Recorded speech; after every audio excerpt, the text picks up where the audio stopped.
Greetings, family. Welcome back to another episode of Through the Looking Glass. I am your amazing host, Key, the Freak Show Babe, and Starseed Oracle.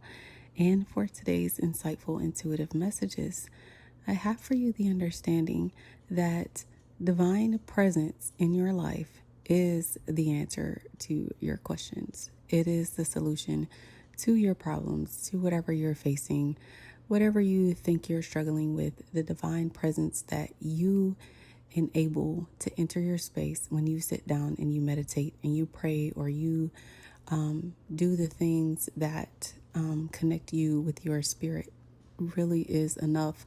And the main gist of today's message is just a reminder or an understanding that whatever path you're on is the right path, unless you're like on somebody else's path. But when you really think about it, that is also the right path. The wrong path will give you in a quick identification of the fact that you are on the wrong path. It'll be negative. It won't feel aligned in all the things. But when you maintain a connection with spirit, even if your connection with spirit doesn't look like everyone else's connection with spirit, the fact still stands is that your connection with spirit is just as important as anyone else's.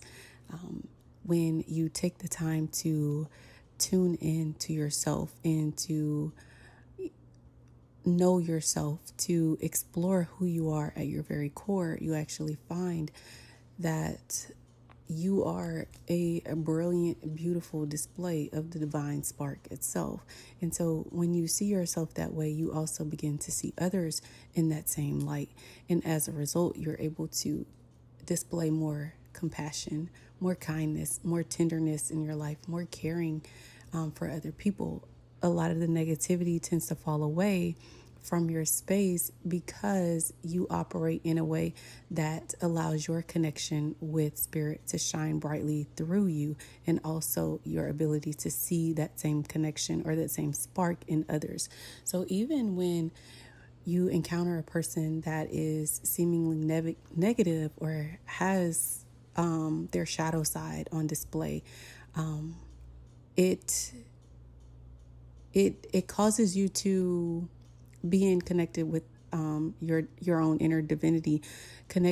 It causes you to see that person from a different perspective. So you may see somebody operating out of their shadow self or their ego, and initially you may want to draw away, but the more you understand and the more you connect within, you realize this is just another person trying to figure it out. And you also can see and remember the times that you were in your shadow self where you weren't the nicest that day, or you had ABCD going on in your life, and that you were in that period of darkness. Just showing compassion, understanding, and care. You don't have to talk to the person, you don't have to engage.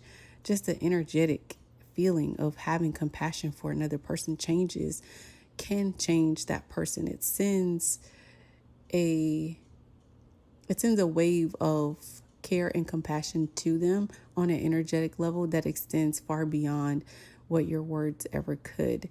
And so when you understand that you don't always have to address every negative thing or every negative person, but the way you approach it from an energetic perspective gives you that one leg up and that peace over your own life, and it keeps a lot of that craziness at bay. But also, while offering healing to the other person, you also receive healing in return. So make sure that when you're walking around and you're doing your thing in life, that you understand that the energy you send out is also returned to you. So if you're sending out love and you're sending out compassion and you're sending out peace, then you'll be met with that. So, go forth and enjoy your day. And I will talk to you guys in the next one. Toodles.